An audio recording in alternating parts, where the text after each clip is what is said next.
औज़ुबिल्लाहिमिनश्शैतानिर्रजीम बिस्मिल्लाहिर्रहमानिर्रहीम। अस्सलाम वालेकुम आप सबको।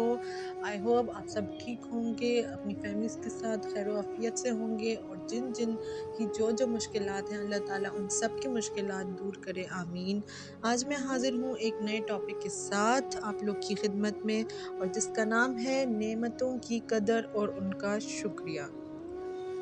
कदर मतलब चीज़ों की अहमियत को पहचानना और उन्हें उनके असल मकाम पर रखना। और नेमतों का मैंने यहाँ पे इसलिए लफ्ज़ इस्तेमाल किया है क्योंकि नेमतों में बहुत सारी चीज़ें आ जाती हैं हमारे पास, जैसे कि इंसान, चीज़ें, तौफ़ीक, करम, एहसान, खूबियाँ, ये सब चीज़ें नेमतों में आती हैं जो अल्लाह ताला की अता करता है। इसीलिए मैंने यहाँ पर नेमतों का लफ्ज़ इस्तेमाल किया है, क्योंकि ये सारी चीज़ें, ये सारे रिश्ते सब नेमतें ही हैं।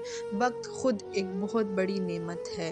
वक्त की कदर इंतहाई ज़रूरी है। ये सब नेमतें जो हमारी ज़िंदगी में हमें अता की गई हैं, इनकी कदर करनी है हमें, क्योंकि अगर अपने अल्लाह की अता की हुई नेमतों की कदर हम नहीं करेंगे तो ये नेमतें अल्टीमेटली हमसे छिन जाएंगी। और यकीन माने, जब ये नेमतें हमसे छिन जाएँ तो हमें इनकी कदर होती है कि हमने क्या खो दिया।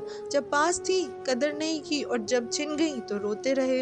हम इंसानों की ये बड़ी ख़ता है कि हम वक्त पर इंसानों की कदर नहीं करते।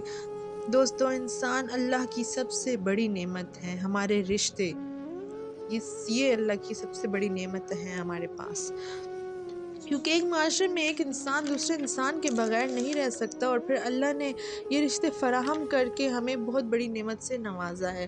फिर इन रिश्तों में भी मुखलिस रिश्ते, मुखलिस दोस्त, मुखलिस मोहब्बत करने वाले लोग हमें बहुत मुश्किल से मिलते हैं, और अगर हम उनकी भी कदर ना करें तो फिर ख़सारे के अलावा हमें कुछ नहीं मिलता। ये अपने जब चले जाते हैं ना, या तो इस दुनिया से या दुनिया में बहुत दूर, तब बहुत याद आते हैं। उस वक्त हम सोचते हैं कि काश हम उनकी कदर करते, उन्हें वक्त और अहमियत देते। जब वो हमारे पास थे तब उनकी हर कही हुई बात, उनकी मुस्कुराहट, उनकी तवज्जो, उनकी मोहब्बत, हमें सब कुछ फिर याद आता है। तब हम हाथ मलते रह जाते हैं। फिर कुछ भी हो जाए, हम मिन्नतें करें, हम उन्हें बुलाना चाहें, रोएं, वो हमारे पास नहीं आ सकते एक बार खो जाएं तो।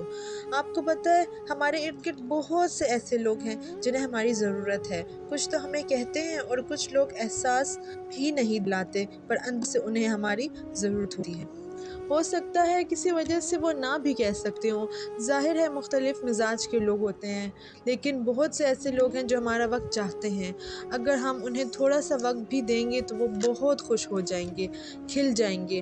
हमारी वजह से आई हुई उनके चेहरे पर जो मुस्कुराहट हमें सुकून देगी, वो किसी और चीज़ में नहीं है। इंसान का लॉस बहुत बड़ा लॉस है। यकीन मान लें, अगर अल्लाह ने आपको कुछ ऐसी नेमतें दी हैं जो किसी और के पास नहीं, तो उन्हें बांटें, दूसरों से शेयर करें। यही उसकी नेमतों का शुक्र अदा करना है।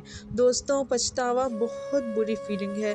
कोशिश करें कि आप हर अता की हुई नेमत, चाहे वो इंसान हो, कोई चीज़ हो, वक्त हो, कोई खूबी हो, अल्लाह की दी हुई तौफ़ीक हो, उसकी कदर करें, क्योंकि वक्त पर कदर ना करने से आपको जो पछतावा होगा वो आपको सुकून से नहीं रहने देगा। एक होता है कि आपसे गलती हो जाए, आपको एहसास हुआ और आपने उसकी तलाफ़ी कर ली, लेकिन जो बड़ी नेमतें हैं उनकी कई साल आपने कदर ना की, और अगर वो छिन गई तो इसके बाद पछतावा ज़रूर होगा, और वो आपको जीने भी नहीं देगा। तो आज की बात अब यहीं पर इख्तिताम करते हैं। इंशाल्लाह फिर नए टॉपिक के साथ हाज़िर होंगे। अपना ख़्याल रखिएगा। अल्लाह हाफ़िज़।